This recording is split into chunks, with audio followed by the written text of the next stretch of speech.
2026 T20 ప్రపంచ కప్లో team India చారిత్రక విజయం సాధించిన నేపథ్యంలో కెప్టెన్ సూర్యకుమార్ యాదవ్ యావత్ దేశ ప్రజలకు అభిమానులకు హృదయపూర్వక కృతజ్ఞతలు తెలిపారు.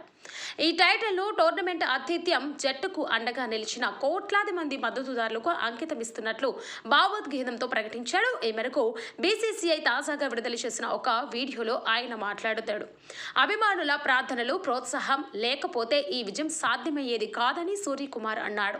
ప్రియమైన టీమిండియా అభిమానులారా, ముందుగా మీ అందరికీ మనస్ఫూర్తిగా ధన్యవాదాలు. మీ మద్దతు, ఆశీస్సుల వల్లే మేము ఉన్నాం. ఈ ప్రపంచ కప్ ట్రోఫీ యావత్ భారతదేశానికి అని ఆయన పేర్కొన్నారు. ఈ విజయం కేవలం జట్టుది మాత్రమే కాదని దేశంలోని క్రికెట్ ప్రేమికులందరి కళ అని ఆయన అభివర్ణించాడు. మేం గెలిచినప్పుడు అది మా విజయం మాత్రమే కాదు, బ్యాట్ బంతితో పెరిగి దేశం కోసం ఆడాలని కలలు కనే ప్రతి చిన్నారి కళ అది. స్టేడియాలను నింపేసి వాటిని సొంత ఇంటిలా మార్చేసే అభిమానులది. ఇళ్లలో ఉండి మమ్మల్ని ఆదరించే కోట్లాది మందిది అని సూర్యకుమార్ వివరించారు. టోర్నీలో ఎదురైన క్లిష్ట సమయాల్లో అభిమానుల ప్రార్థనలు, బేషరతు ప్రేమ తమకు ఎంతో బలాన్నిచ్చాయని ఆయన గుర్తు చేసుకున్నారు.